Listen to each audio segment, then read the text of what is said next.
একটা পাথর পানির মধ্যে পড়ে আছে, শত বছর করে সত্য পাথর, ওই পাথরটা নদীর মধ্যে দেখে পানি পাথর উঠাইয়া ওটা ভাঙছে, ভাইয়া দেখে পিলা ভিতরে শুকনা, তো বলে সারা এত বছর পানির মধ্যে পড়ে আছে কিন্তু ভিতরে কোনো পানি যায় না, শুকতেই গেছে।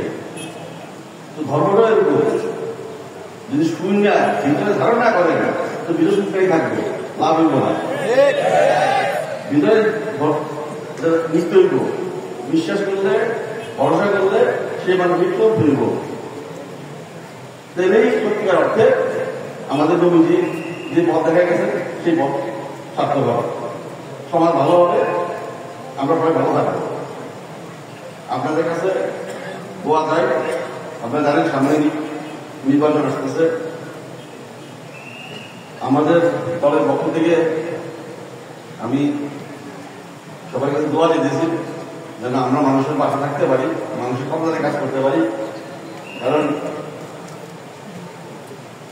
রাজনীতি কোনো পেশা না, রাজনীতি মানুষের নেশা। রাজনীতি যারা করে তাদের একটাই নেশা হওয়া উচিত, সেগুলো মানুষের পাশে দাঁড়ানো, মানুষের জন্য কাজ করা, সমাজের জন্য কাজ করা। এই নিয়তে যারা আছে, আমার দলে যারা নেতা কর্মীরা আছে, আমি সবার কাছে এটাই আশা করবো। আমিও চেষ্টা করবো যেন বন্ধুরা মানুষের পাশে থাকতে পারি, আপনাদের সাথেও করতে পারি। এই দোয়া আপনাদের কাছে চাই, আল্লাহ যেন সুস্থ রাখে সেই ব্যাপারে।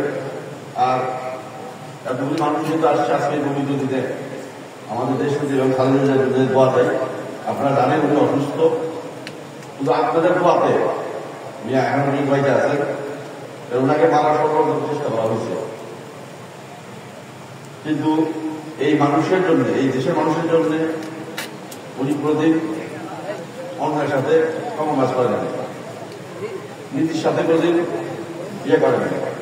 মানুষের উনি যদি চাইতেন দেশ ছেড়ে বিদেশে চলে দিতে পারতেন এবং চিকিৎসা দিতে পারতেন, কিন্তু অন্যের সাথে আপোষ করতে হইত, সেটা উনি করতে চান। নিজের এই মৃত্যুর দিকে ফেলে দিচ্ছেন, মিথ্যা মামলাতে গিয়ে জেলে গেছেন, কিন্তু তারপরেও অন্যের সাথে আপোষ করেন নাই।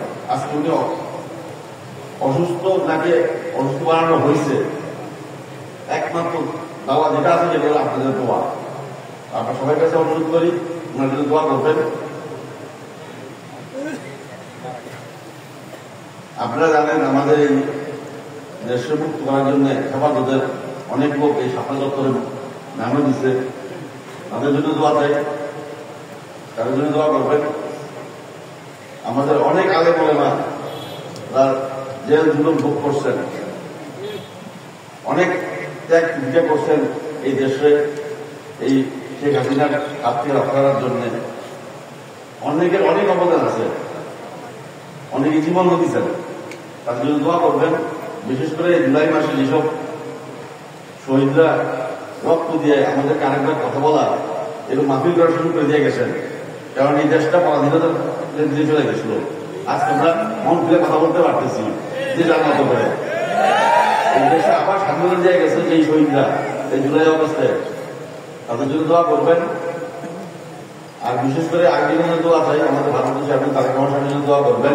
আজকে প্রায় 17 বছর জীবনে বসে আছেন, আপনারা জানেন ওনাকে মানসিক শারীরিক সব রকম অত্যাচার করে অসুস্থ অবস্থায় ওনাকে সরানো হয়েছিল।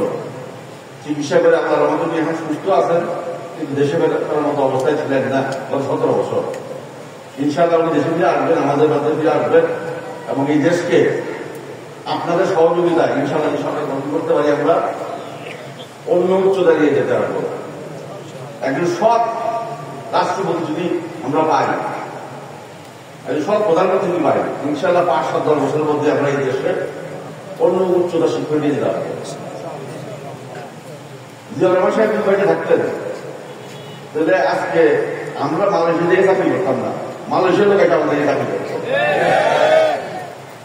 আমাদের দুর্ভাগ্য উনি মাত্র 4 থেকে 5 বছর পাইছিলেন, আল্লাহ ওনাকে নিয়ে গেছেন, বা